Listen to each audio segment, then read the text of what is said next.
Nous bénissons encore Dieu d'être ensemble aujourd'hui afin de partager ce qu'il a déposé sur notre cœur.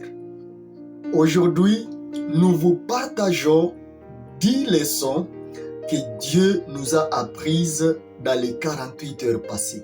Et je vous assure, j'aime particulièrement la 7e et la 9e leçon. Je sais que ces 2 leçons parmi les 10 vont aussi plus vous bénir que d'autres. Toutes les leçons m'ont fortifié, m'ont aidé, mais la 7e et la 9e, non, ne ratez pas ça.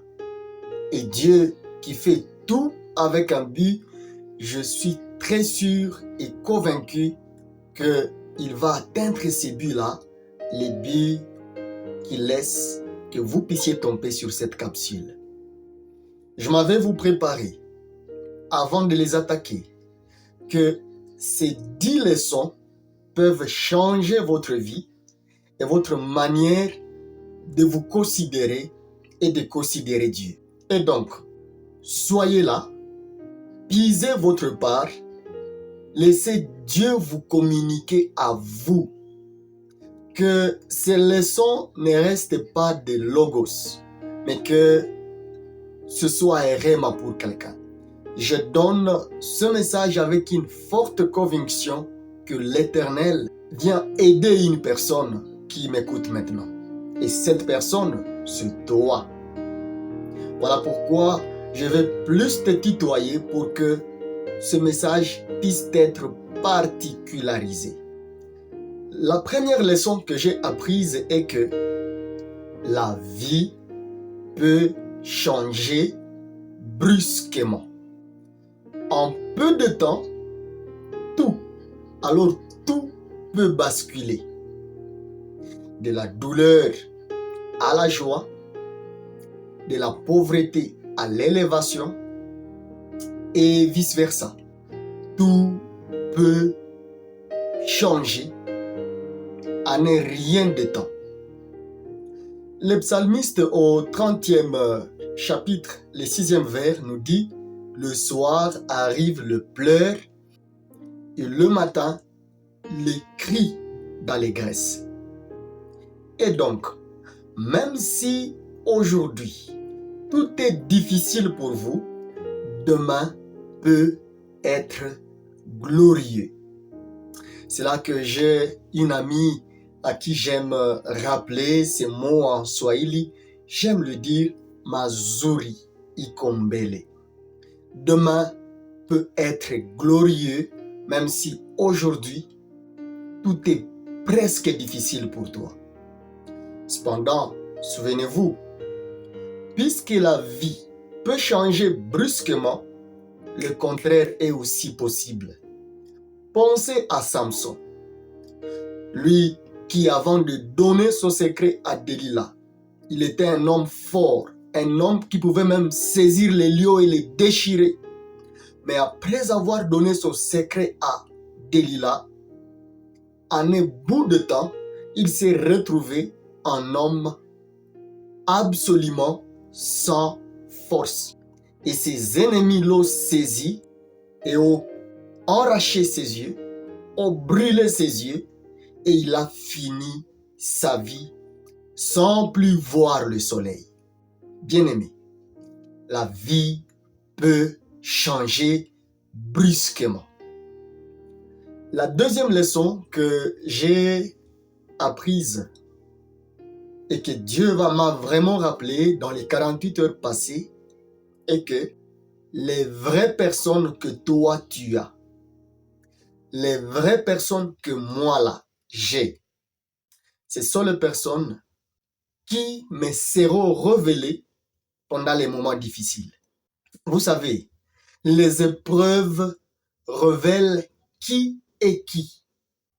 Les épreuves nous dévoilent ou nous révèlent nos vrais amis et surtout le caractère des gens qui sont autour de nous. Et notez que la fidélité se voit dans les moments les plus durs. C'est là que l'on voit la fidélité d'un ami. N'avez-vous pas lu dans Proverbe chapitre 17, le verset 17 qui nous dit « Un ami aime à tout temps. Et dans le malheur, il se montre un frère. » Je ne sais pas ce que ça dit dans votre version. Proverbe 17, verset 17. Par cette deuxième leçon, j'aimerais te supplier de choisir des amis qui sont sincères et qui sont loyaux. Choisis des relations qui sont sincères, des relations qui sont loyales. Des relations qui ne changent pas du jour au lendemain. Des relations qui ne changent pas avec les climats. Quand il fait chaud, on est comme ceci. Quand il fait froid, on est comme cela. Mais choisis des relations solides, des relations sincères, des relations loyales. Puisque la loyauté envers un ami est vraiment un choix. Et donc, soyez de vrais amis pour vos amis et que Dieu vous donne aussi des vrais amis qui seront là dans de bons moments et qui seront là dans des moments difficiles. La troisième leçon que Dieu m'a rappelée est vraiment que le temps coûte cher. Surtout le temps qu'on a perdu. Le temps que vous avez perdu, il coûte tellement cher. Ouf! Vous savez, 2 jours perdus peuvent vous faire rater une opportunité de toute une vie. Quelques heures perdues dans je ne sais n'importe quoi peuvent vous faire rater même toute une destinée. Ah oui, le temps coûte tellement cher. Et donc, arrêtez de perdre votre temps. S'il vous plaît. S'il faut que je puisse vous supplier, c'est à ce niveau ici. Ne perdez pas le temps des autres et ne perdez pas votre propre temps. On se comprend. Sachez que le temps est un don précieux que l'Éternel nous donne. Dans Éphésiens chapitre 5, 15 à 16, la Bible est en train de nous dire « Conduisez-vous avec sagesse ». J'aime la portion de ces Écritures qui dit « Rachetez ». Rachetez le temps car les jours sont mauvais. Toi qui m'écoutes maintenant, j'aimerais te supplier. Utilise bien tes journées. Ces journées-là ne reviendront plus. La date d'hier que tu as gaspillée, eh bien, c'est un temps déjà perdu. Si tu n'as pas capitalisé ce temps-là, c'est fini. Il n'a qu'aujourd'hui et demain pour retrouver ce que tu as à faire vraiment. J'aimerais te supplier pour chaque minute qui passe, sois au bon endroit et fais ce que tu dois vraiment faire. Investis ton temps avec sagesse. J'aimerais ouvrir ici une parenthèse que l'une des meilleures façons de racheter le temps, c'est de servir l'Éternel. L'une des façons de racheter le temps, c'est d'investir dans nos familles, c'est d'investir dans nos relations, c'est d'investir auprès des souffrants, c'est d'investir dans le domaine de notre appel et bien d'autres domaines que l'Éternel peut vous révéler afin de continuer à utiliser la ressource du temps, la ressource non renouvelable que Dieu vous a déjà donnée et qu'il continue à vous donner d'ailleurs. L'une des choses que je prie en préparant le message, lorsque je suis invité à donner le message au peuple de Dieu, ou même lorsque je compte parler au peuple de Dieu, l'une des choses que j'ai dit à Dieu, Dieu, que je ne perde pas le temps de celui qui va m'écouter. Et que lui aussi ne perde pas mon temps en m'écoutant sans appliquer ce qu'il va écouter. Voilà pourquoi j'aime implorer la puissance du Saint-Esprit pour aider chaque personne à mettre en pratique ce qu'il va écouter au travers du son de ma petite voix. Lundi, mardi, mercredi, jeudi, vendredi, samedi, dimanche, chaque jour que Dieu te donne doit être géré avec sagesse. Et de janvier à décembre, tout le mois que Dieu te donne doivent être gérés avec sagesse. Ne considère pas un mois comme étant très important que d'autres. Non. Considère chaque aujourd'hui que Dieu te donne comme le temps que tu dois racheter, le temps que tu dois bien gérer, parce que tu auras des comptes à rendre à Dieu de ce souffle de vie qu'il t'accorde. La quatrième leçon que j'ai apprise est que Dieu parle aussi dans les urgences. Dans les moments de pression, Dieu attire souvent notre attention. Dieu sait attirer notre attention lorsqu'il y a une pression extérieure qui sollicite tout notre être. Peut-être que tu n'as jamais subi une pression, mais il y a des pressions qui viennent comme une douche froide sur toi. Et c'est là que Dieu sollicite ton attention. Dieu attire ton attention sur le petit détail que tu ne pouvais pas voir sans ces moments-là d'urgence. Et c'est là que j'aimerais te dire, écoute Dieu pendant les moments des urgences. Quand tout semble confus autour de toi, ou quand il y a une sorte d'urgence qui presse ta vie, bien-aimé, cherche la voix de Dieu. Ah oui, cherche à écouter la voix de Dieu. Combien j'aime Jérémie chapitre 33, le verset 3 qui nous dit « Invoque-moi, je t'exaucerai, je te révélerai de choses cachées. » Ah, des choses cachées, des choses que tu ne connais pas. Bien-aimé, dans cette urgence-là, dans cette pression-là, il y a des choses que Dieu veut te révéler. Toi, tu dois l'invoquer.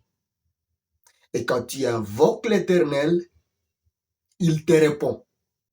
Il ouvre tes yeux, il ouvre tes oreilles. Te voilà sur la bonne direction. Quand tu saisis la volonté de Dieu, bien sûr, au travers de sa voix. Et donc, quand des choses tremblent autour de toi, quand les choses font trembler ton monde, je t'exhorte à rechercher la voix de Dieu.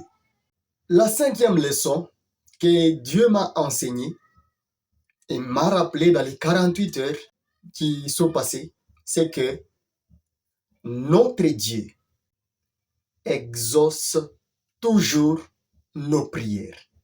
Et tu sais quoi? Il nous exauce infiniment au-delà de ce que nous pensons et de ce que nous demandons. Je sais que vous avez déjà lu ce passage, Éphésiens chapitre 3, le verset 20e. Il sait nous exaucer infiniment au-delà de ce que nous demandons et de ce que nous pensons. Y a-t-il quelque chose qui te dérange? Prie le Seigneur. Y a-t-il une situation que tu aimerais partager avec quelqu'un, mais tu n'as personne avec qui partager ça? Partage ce fardeau avec Dieu. Puisque il exauce, il nous répond infiniment au-delà de ce que nous pensons ou ce que nous pouvons penser, et même au-delà de ce que nous demandons. N'est-il pas écrit, venez en moi, vous tous qui êtes chargés et fatigués, et moi je vous donnerai du repos. Dieu est spécialiste en accord du repos. Il peut t'accorder du repos. Et le repos ne sera pas d'un seul côté, non. Le repos sera de tous côtés. Il va t'accorder la stabilité. Il va t'accorder le calme. Une chose, ta foi est l'ingrédient dont il a besoin. Puisque c'est avec cette foi-là que tu vas t'approcher devant lui et lui exprimer ce qui se trouve sur ton cœur. J'aime quand dans Philippiens 4, 6 à 7, il exprime ça autrement en disant « Ne vous inquiétez de rien ». Ah oui, j'aime le mot « rien ». Et puis, il y a virgule, il dit « Mais en toutes choses, oh gloire à Dieu pour toutes choses, en toutes choses, faites connaître à Dieu vos besoins par de prières, par des supplications, par des actions de grâce. » Et la suite dit quoi? Le 7e verset, il dit « Et la paix de Dieu, qui surpasse toutes choses, gardera vos cœurs en Jésus-Christ. » L'une des premières choses que Dieu nous accorde quand nous prions pour nos besoins, c'est qu'il nous accorde la paix.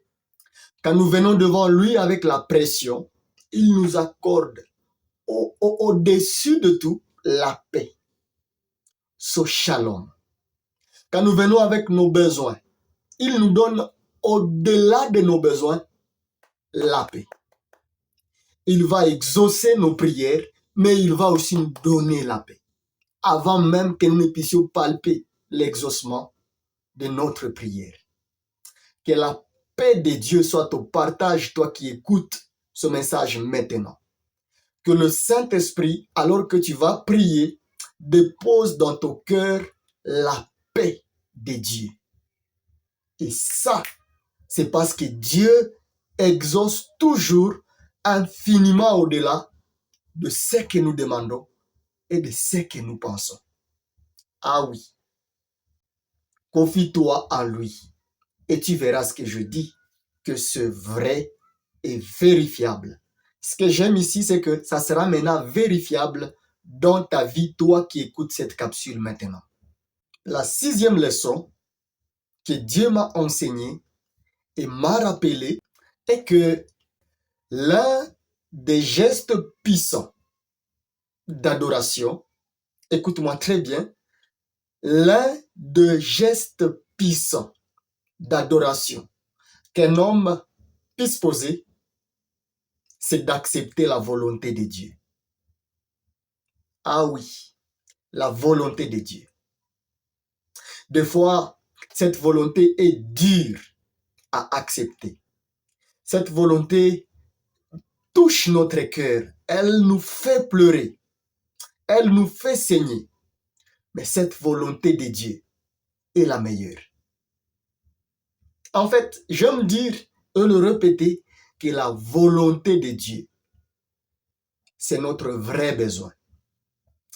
Tu sais, il y a un temps de calme que tu vas connaître. Comme Abraham, dans Genèse chapitre 22, il venait de trouver Isaac. Il avait déjà Ismaël aussi avant Isaac. Mais vous savez quoi? Le chapitre 22 commence par « après ces choses ». Waouh! Les après ces choses se trouvent dans la vie de chaque enfant de Dieu. Et après ces choses, qu'est-ce qui s'est passé? La Bible nous dit « La voix de l'Éternel s'adressa à Abraham pour l'éprouver ». Mais c'est quoi la volonté de Dieu dans l'épreuve? La volonté de Dieu dans l'épreuve, c'est que nous qui croyons en lui, puissions lui renouveler la confiance. Qu'il puisse voir que réellement, ce qu'il dit, que le juste vivra par la foi, c'est vrai pour nous. Tu vois ça? Et donc, Abraham, au 3e verset, Dieu va lui dire, Abraham, donne-moi ton fils. Jusque-là, il n'y a rien de grave.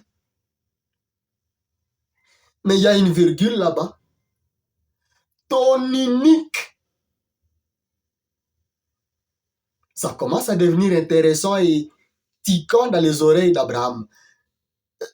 Là, Abraham est en train de dire, d'accord, j'ai 2 fils. Mais pourquoi tu dis ton unique? Dieu continue à parler, lui dit, c'est lui que tu aimes. C'est là que Abraham pouvait vraiment jouer à Dieu des tours et lui présenter Ismaël en disant, bien, j'aime Ismaël, je vais te le donner. Mais Dieu va faire tomber un marteau dans les oreilles d'Abraham. Isaac, donne-moi ton Isaac.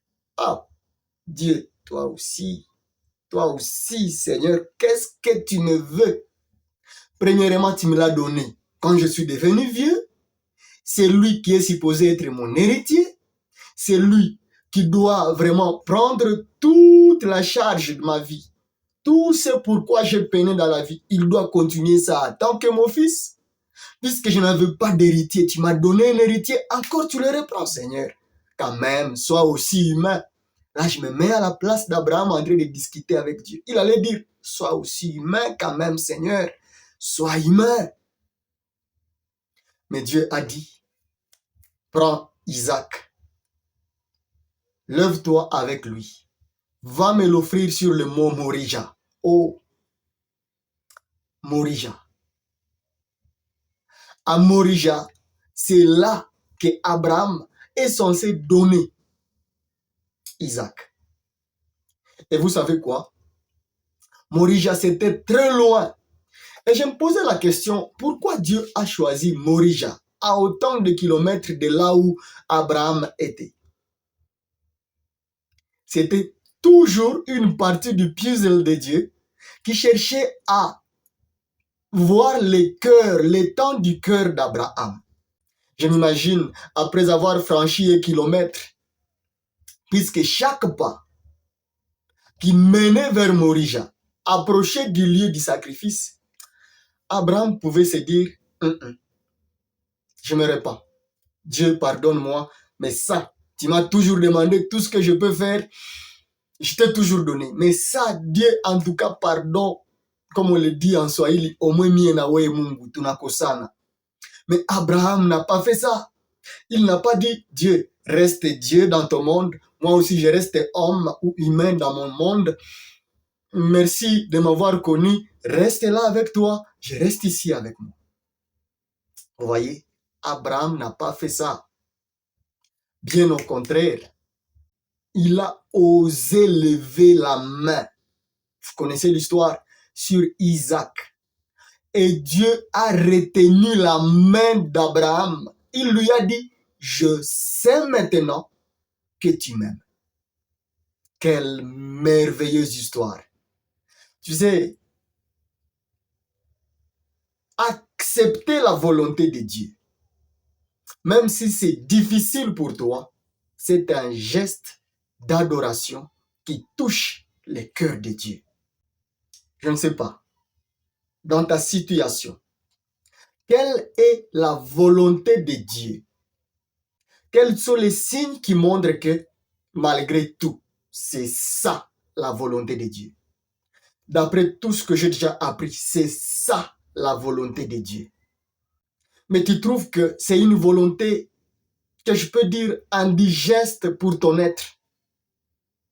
Si tu dis oui à cette volonté, eh bien, c'est un geste d'adoration qui touche le cœur de Dieu. La 7e leçon que j'aime aussi bien et que Dieu m'a rappelé, c'est que la bénédiction de Dieu connaît notre adresse.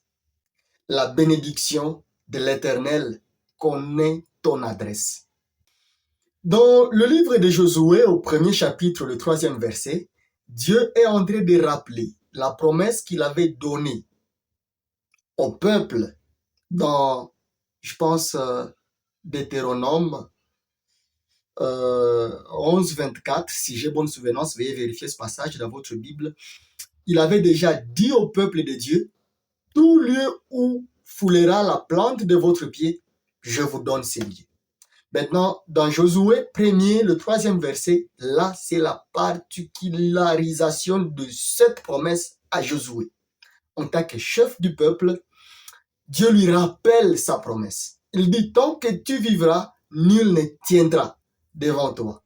Eh bien, sachez-le, cette promesse est valable à l'adresse que Dieu a indiquée.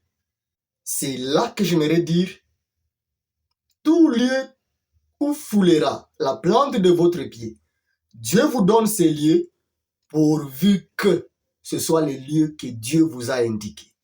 Tu sais, quand l'adversité s'était levée contre Josué, il pouvait dire, eh bien, j'ai la promesse de Dieu.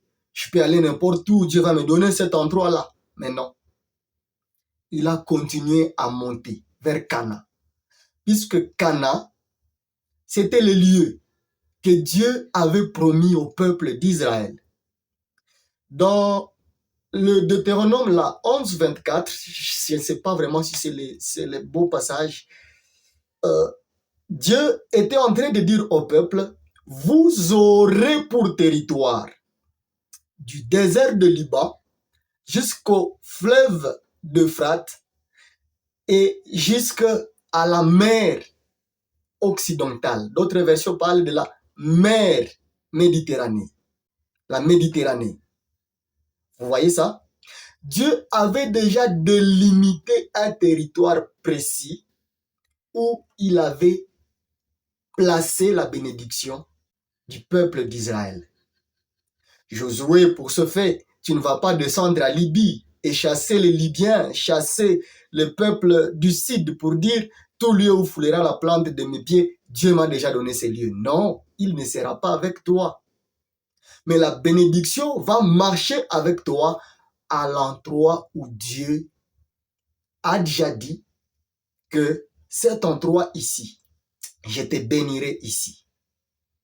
C'est là qu'il y a des gens qui passent à côté de leur bénédiction simplement puisqu'ils n'ont pas la révélation du lieu de leur bénédiction. C'est là que j'aimerais prier sincèrement pour toi qui m'écoutes maintenant, que tu ne puisses plus tâtonner sur le lieu où Dieu t'attend. C'est la même prière que je fais pour moi-même. Que nous ne puissions pas tâtonner du lieu exact où Dieu nous attend vraiment, où Dieu veut nous bénir, puisque sa bénédiction est liée à un lieu quelconque. Ok, écoute-moi bien. Je vais le dire autrement. Tu iras là où Dieu t'attend et là où il t'a dit d'aller. Puisque avant même d'y arriver, là, il t'a déjà précédé. Avant même de rencontrer l'adversité, il t'a déjà accordé la victoire. Tu vois? Et donc, la bénédiction connaît ton adresse. Et donc, toi, tu dois connaître cette adresse-là, là où Dieu est censé te bénir. Je vais répéter ça dans la 9e leçon. Reste branché. La 8e leçon que je viens partager avec toi aujourd'hui et que Dieu m'a rappelé pendant cette période, dans les 48 heures passées, c'est que ton urgence n'est pas forcément, tenez bien, n'est pas forcément l'urgence de Dieu. Ça peut te choquer, mais voici la partie qui suit. Cette urgence-là qui te fait peur ne fait pas peur à Dieu. Pourquoi?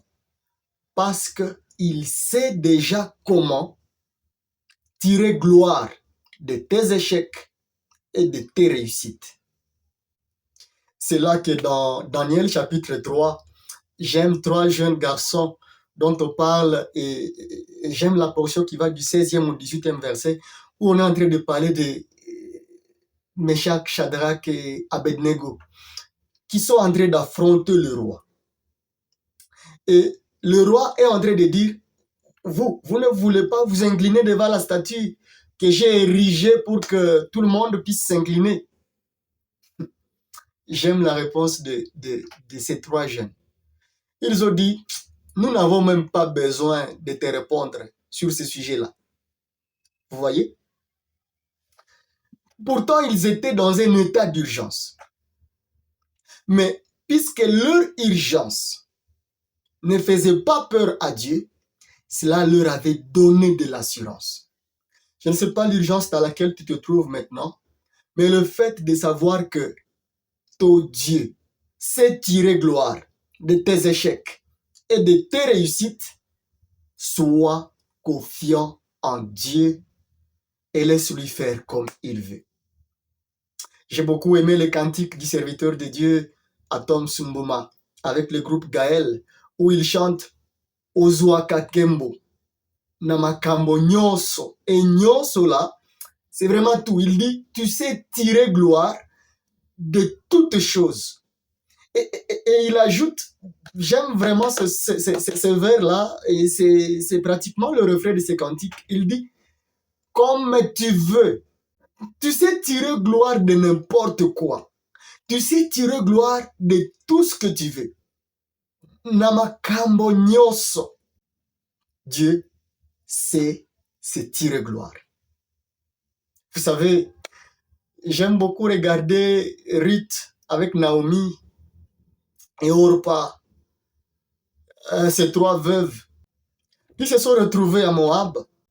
Naomi avec son mari et ses deux enfants, avant d'arriver à Moab, ils étaient à Bethléem, la maison ou la ville du pain. Et donc, quand ils sont partis, c'est parce qu'il n'y avait plus de pain à Bethléem. Mais alors, s'ils étaient restés là, comme tout le monde, je me dis, Ruth ne serait pas connue. Il est vrai que quand on prêche cette histoire, on dit aux gens, ne quittez pas Bethléem pour Moab. Dans ce contexte, il y a de bonnes leçons qu'elle trouve là-bas. Mais qui trouvera Ruth? Comment Ruth rencontrera Naomi si Naomi ne quitte pas Bethléem pour Moab? Vous ne vous êtes jamais posé cette question-là? Eh bien, gloire à Dieu pour le départ des enfants de Naomi. Gloire à Dieu pour le départ même de l'homme de Naomi. Gloire à Dieu, puisque dans le plan messianique, il fallait qu'une femme étrangère puisse apparaître. Et ce n'est pas à nous de tracer ces plans-là. Dieu l'avait déjà tracé. Il savait que j'aurais besoin d'une Ruth moabite. Mais pour que Ruth soit trouvée, il faut qu'il puisse rencontrer Naomi. Et Naomi va accepter de revenir chez lui quand il y aura encore l'abondance et il ne va pas rester à Moab s'il n'a pas un mari qui va la retenir là-bas. Et donc, Dieu a décidé de prendre l'époux de Naomi, a aussi décidé de prendre le mari de Ruth. Peut-être, c'est moi qui l'ai dit, c'est pas la Bible. Peut-être, ce sont ces deux-là qui allaient résister au plan de revenir à Bethléem malgré le pain. Ils allaient dire, mais non, voyons. Nous sommes venus ici à Moab, nous avons acheté des terrains, nous avons fait ceci, nous avons fait cela. On va encore revenir là-bas. Non, on doit garder le tout. Si nous allons rester ici, je m'imagine un couple qui dit, ok, vous les grands-parents, vous pouvez rentrer là-bas. Naomi avec ton époux rentrez à Bethléem et nous les enfants nous allons rester pour garder nos investissements à Moab. Ça serait une erreur. Ruth n'allait jamais rencontrer Boaz. Mais dans le plan parfait de Dieu, Ruth a rencontré Moab. Plutôt, Ruth a rencontré Boaz après toutes les souffrances qu'ils ont connues. Vous voyez ça? Et donc, ce que tu appelles urgence, cette urgence-là de ta vie qui te fait peur, j'aimerais te rassurer, cette urgence ne fait pas peur à ton Dieu. Alléluia. Cette urgence-là, Dieu sait comment en tirer gloire. Que ça finisse bien, que ça finisse mal, la gloire reviendra à Dieu. Et ça, je t'assure, confie-toi seulement à Dieu. Et vis avec une seule motivation, rendre gloire à Dieu. Tu vois ça? Et donc, vite là, puisque mon chrono me signale que j'ai largement dépassé le temps, la 9e leçon que j'ai eu à apprendre, c'est que les bénédictions de Dieu, notez bien ceci, les bénédictions de Dieu en général sont partout. Mais ils ne sont pas partout, ou mieux, elles ne sont pas pour tous au même endroit. Si en cet endroit, Dieu décide de bénir X, à cet endroit-là, Y n'est pas obligé d'être béni là-bas. C'est là que je vais encore insister sur le fait que tu dois écouter Dieu sur là où il te veut. C'est ma prière aussi. Où est-ce que Dieu a déjà prévu ma bénédiction? Où est-ce que Dieu a déjà prévu ta bénédiction? Les bénédictions sont partout, mais ils ne sont pas pour tous au même endroit. Y accéder nécessite d'écouter Dieu. Allez-y lire le livre de Jonas. Dieu envoie Jonas à Ninive. Mais Jonas veut fuir à Tarsis. Il va rencontrer des dégâts sur ce chemin. Dieu va rester calme et il va dire, attendez, soyez calme. Laissez-le s'enfuir. Où est-ce que toi tu vas fuir Dieu? Il y a peut-être un endroit où Dieu te veut. Mais tu fuis Dieu. Tu vas dans la direction contraire. Tu vas non seulement perdre, mais tu vas aussi faire perdre les gens qui sont autour de toi. Puisque pour te ramener dans la bonne direction, Dieu va te contraindre. Et il ne va pas nous contraindre tous de la même manière. Pour certains, ça sera par telle stratégie et pour d'autres, par cette autre stratégie. Dieu est multiméthode. Mais le mieux que vous puissiez faire, c'est d'écouter sa voix pour trouver l'endroit où vous devez vraiment rester pour être béni. Si Dieu décide de me bénir là où je suis, il a déjà béni ma femme là-bas et il a déjà béni mes enfants là-bas. Il a déjà béni tout ce qui est lié à moi là-bas.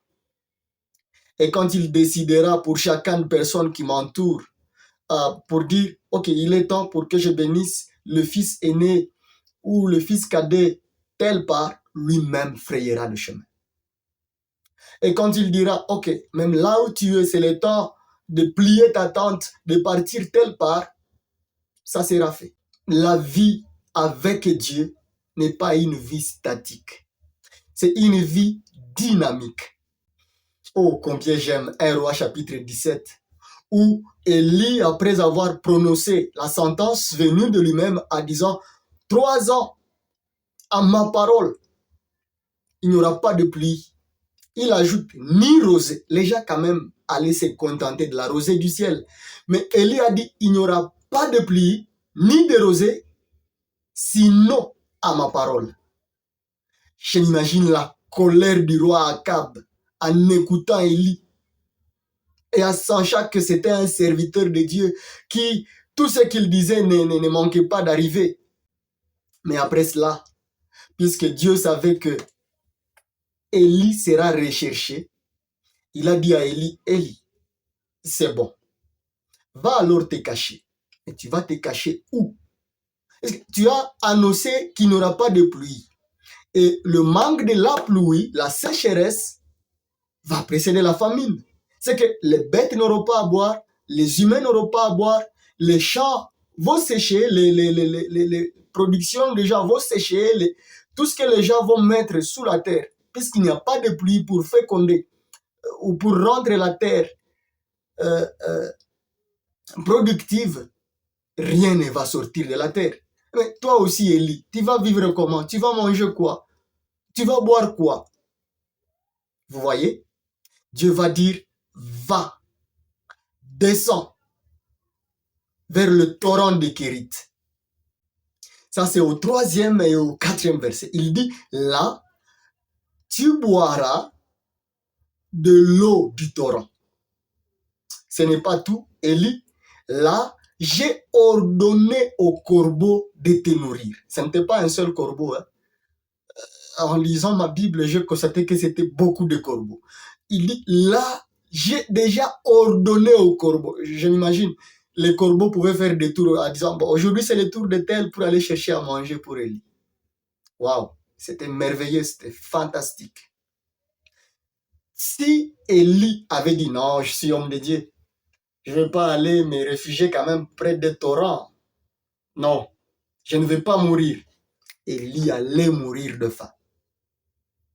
Son salut, c'était de descendre près du torrent de Kérit.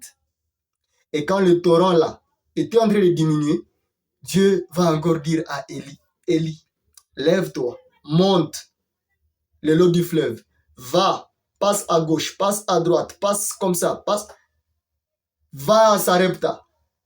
Là, j'ai ordonné à une veuve de te nourrir. Tu vois? Je pense que c'est à partir du, c'est pas 8e verset, 8e verset du chapitre 17, 8 à 20, ou je sais pas, 17, quelque chose comme ça. À partir du 8e verset du chapitre 17, vous allez retrouver comment est-ce que Dieu dit à Élie, monte à Sarepta. Et vous connaissez cette histoire. Dieu a nourri Élie au travers la femme de Sarepta. Tu vois? La bénédiction est partout. Mais elle n'est pas partout pour tous. Elle est partout pourvu que ce partout-là soit là où Dieu te veut.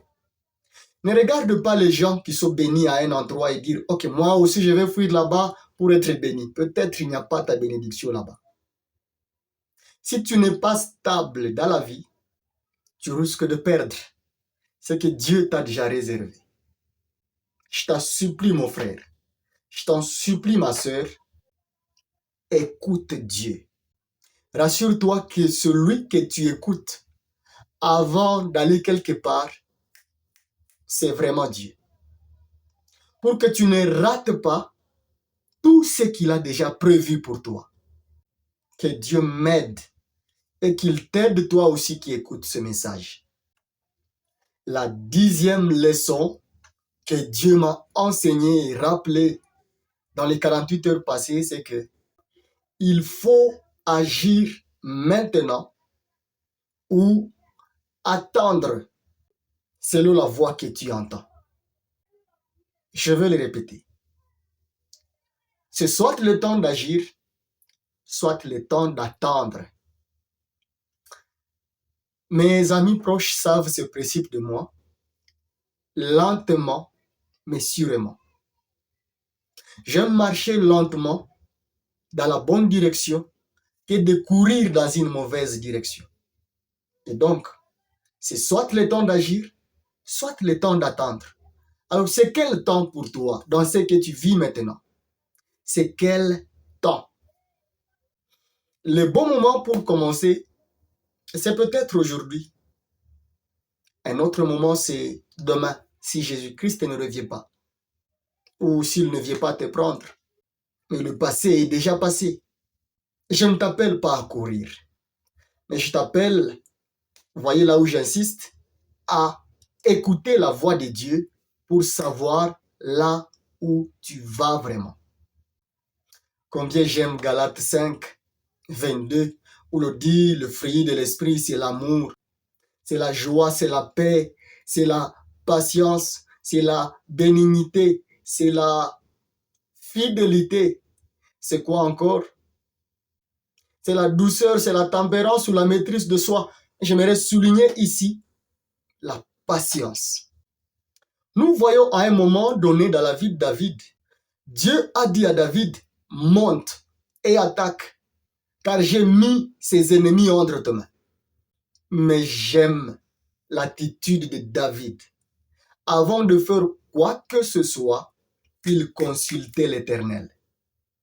Il prenait le temps de consulter Dieu, se mettre à genoux et dire, Dieu, est-ce que c'est ça ta volonté? Faut-il que je monte? Et Dieu lui disait, monte, je suis avec toi. À un autre moment, Dieu lui dit, attends, cache-toi dans les buissons. Quand tu attendras les pas vers la cime, alors lève-toi. Et j'aurai mis le peuple entre tes mains.